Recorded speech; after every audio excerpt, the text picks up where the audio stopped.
లోక్సభ ఎన్నికల వేళ ప్రతిపక్ష బీఆర్ఎస్కు ఊహించని ఎదురుదెబ్బలు తగులుతున్నాయి. ఇప్పటికే పలువురు లీడర్లు బీఆర్ఎస్కు గుడ్ బై చెప్పేశారు. కొందరు అధికార కాంగ్రెస్లో చేరితే మరికొందరు బీజేపీ కండువా కప్పుకున్నారు. తాజాగా వరంగల్లో బీఆర్ఎస్కు బిగ్ షాకే తగిలింది. వరంగల్ బీఆర్ఎస్ ఎంపీ అభ్యర్థి కడియం కావ్య పోటీ నుంచి తప్పుకున్నారు. ఈ మేరకు మాజీ సీఎం బీఆర్ఎస్ అధినేత కేసీఆర్కు ఎంపీ అభ్యర్థి కడియం కావ్య లేఖ కూడా రాశారు. ఎంపీ ఎన్నికల్లో పోటీ నుంచి తప్పుకుంటున్నట్లు లేఖలో పేర్కొన్నారు. బీఆర్ఎస్ పై అవినీతి, భూ కబ్జాలు, ఫోన్ ట్యాపింగ్ ఆరోపణల నేపథ్యంలో పోటీ నుండి తప్పుకుంటున్నట్టు లేఖలో వెల్లడించారు కావ్య. జిల్లాలో నాయకుల మధ్య సమన్వయం లేకపోవడంతో పార్టీకి తీవ్ర నష్టం జరుగుతుందని లేఖలో ప్రస్తావించారు కావ్య.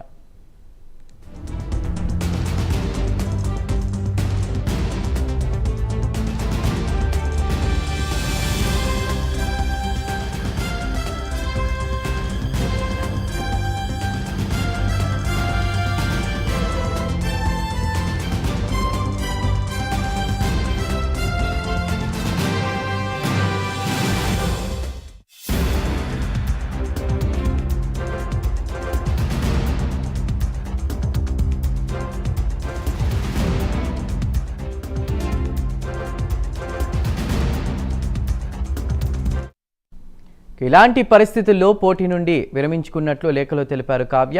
కేసీఆర్, బీఆర్ఎస్ కార్యకర్తలు తన్ను మన్నించాలని కావ్య కోరారు. కాగా ఎమ్మెల్యే కడియం శ్రీహరి, కడియం కావ్య కాంగ్రెస్లో చేరే అవకాశం ఉన్నట్టు తెలుస్తోంది. ఇప్పటికే కడియం శ్రీహరి, కడియం కావ్య ఢిల్లీకి వెళ్ళినట్లు జిల్లాలో టాక్ కూడా వినిపిస్తోంది. కడియం కావ్య కాంగ్రెస్ ఎంపీ అభ్యర్థిగా బరిలోకి దిగుతున్నారని వార్తలు వస్తున్నాయి. దీనిపై పూర్తి సమాచారాన్ని మా ప్రతినిధి తిరుపతి అందిస్తారు. తిరుపతి, కడియం కావ్య కాంగ్రెస్లోకి చేరుతున్నట్లు తెలుస్తోంది. బీఆర్ఎస్కు రాజీనామా లేఖను కూడా సమర్పించినట్టు తెలుస్తోంది. పూర్తి వివరాలేంటి? బీఆర్ఎస్ పార్టీకి ఇంకా రాజీనామా చేయలేదు. బీఆర్ఎస్ పార్టీకి ఇంకా రాజీనామా లేఖ సమర్పించలేదు. కానీ వరంగల్ ఎంపీగా పోటీ చేయలేను, ప్రస్తుత బీఆర్ఎస్ పార్టీ పరిస్థితి బాగలేదు, ఎంపీ అభ్యర్థిగా పోటీ నుంచి తప్పుకుంటున్నట్లు సీఎం కేసీఆర్ కు కడియం కావ్య లేఖ రాశారు. ఈ నేపథ్యంలో వరంగల్ బీఆర్ఎస్ కు బిగ్ షాక్ తగిలిందనే చర్చ కొనసాగుతుంది. మాజీ సీఎం బీఆర్ఎస్ అధినేత మాజీ సీఎం కేసీఆర్ కు కడియం కావ్య లేఖలో ఎంపీ ఎన్నికల్లో పోటీ నుండి తప్పుకున్నట్లు పేర్కొన్నారు. బీఆర్ఎస్ పై అవినీతి, భూ కబ్జాలు, ఫోన్ ట్యాపింగ్ ఆరోపణలు నేపథ్యంలో పోటీ నుండి తప్పుకున్నట్లు ఆమె చెప్పారు. జిల్లాలో నాయకుల మధ్య సమన్వయం లేకపోవడం పార్టీకి తీవ్ర నష్టం జరుగుతుంది. ఎవరికి వారే యమునా తీరే అన్నట్లు అసెంబ్లీ నియోజకవర్గాలకు సంబంధించిన మాజీ ఎమ్మెల్యే కావచ్చు, నాయకులు అలా కొనసాగిస్తారు. నాయకుల మధ్య సమన్వయం లేదు. ఇలాంటి పరిస్థితుల్లో పోటీ చేస్తే బీఆర్ఎస్ పార్టీ పరిస్థితి బాగుండదు, పోటీ చేయలేనంటూ కూడా ఆమె లేఖలో పేర్కొన్నటువంటి పరిస్థితి కనబడుతుంది. కేసీఆర్, బీఆర్ఎస్ కార్యకర్తలు నన్ను మళ్లించాలంటూ వెల్లడించారు. మొదటగా ఆ లేఖలో కేసీఆర్ అవకాశం కల్పించినందుకు ధన్యవాదాలు చెప్పినప్పటికీ ఆ తర్వాత నేను పోటీ చేయాలని కూడా విరమించుకున్నానని చెప్పినటువంటి పరిస్థితి. అయితే నిన్నటి నుంచి కూడా కడియం శ్రీహరి, కడియం కావ్య కాంగ్రెస్ నేతలకు టచ్ లోకి వెళ్లారు. కాంగ్రెస్ నేతలు మొదటి నుంచి కడియం శ్రీహరిని, కడియం కావ్యను కాంగ్రెస్ పార్టీలోకి రావాలని ఆహ్వానించారు. కానీ అప్పుడు కడియం శ్రీహరి తిరస్కరించారు.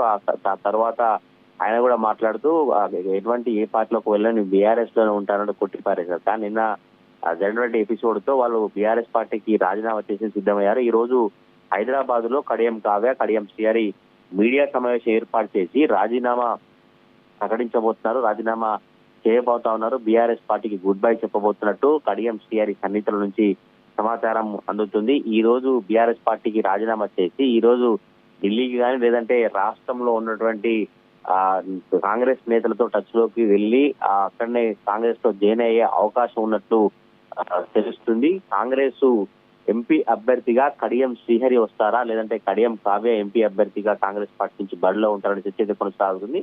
వీళ్ళిద్దరిలో ఎవరికో ఒకరికి తప్పకుండా కాంగ్రెస్ పార్టీ టికెట్ కన్ఫర్మ్ అయ్యి హామీ వచ్చిన తర్వాతనే వీళ్ళు బీఆర్ఎస్ పార్టీ అభ్యర్థిగా పోటీ నుంచి తప్పుకోవాలని సిద్ధమయ్యారు. ఈ రోజు బీఆర్ఎస్ పార్టీకి రాజీనామా చేసేందుకు సిద్ధమైనట్టు కూడా తెలుస్తుంది. ఇవాళ 10 గానీ 11 అట్లా ప్రెస్ మీట్ ఉండబోతుంది. ప్రెస్ మీట్ లో కడియం శ్రీహరి, కావ్య బీఆర్ఎస్ పార్టీకి రాజీనామా చేయాలని తెలిసింది. మొత్తానికైతే పార్లమెంట్ ఎన్నికల వేళ వరంగల్ పార్లమెంటు పరిధిలో రాజకీయ సమీకరణాలు శరవేగంగా మారుతున్నాయి. ఇప్పటికే వరంగల్ జిల్లా బీఆర్ఎస్ పార్టీ అధ్యక్షుడు బీఆర్ఎస్ పార్టీకి రాజీనామా చేసి బీజేపీలో చేరారు. ప్రస్తుతం ఇప్పుడు ఆయనే బీజేపీ ఎంపీ అభ్యర్థిగా ఆరూరి రమేష్ బరిలో దిగుతున్నారు. ఇటు బీఆర్ఎస్ నుంచి కడియం కావ్య అని అందరూ అనుకున్నారు. కానీ కడియం కావ్య పోటీ నుంచి తప్పుకున్న నేపథ్యంలోనే ఇటు ఆరూరి రమేష్ బీజేపీ ఎంపీ అభ్యర్థిగా ఉన్నారు. ఇటు కాంగ్రెస్ అభ్యర్థిగా కడియం కావ్య కనుక కడియం కేసీఆర్ ఎవరో ఒకరు కనుక వస్తే ఇద్దరు బీఆర్ఎస్ పార్టీ సంబంధించిన నేతలే కాంగ్రెస్ బీజేపీ పార్టీలకు అభ్యర్థులుగా వచ్చారు, అభ్యర్థులుగా పోటీ చేస్తున్న చర్చ అయితే కొనసాగుతుంది. మరి చూడాలి ఇంకా ఎన్నికల వరకు వరంగల్ పార్లమెంటు పరిధిలో ఎటువంటి రాజకీయ సమీకరణాలు మారుతాయి, నాయకులు వలసలు ఏ విధంగా కొనసాగుతున్నాయి, నాయకుల ఎంపికలపై వారి అభిప్రాయం ఏం చెప్తారో చూడాలి. చందు. Tirupati, thank you.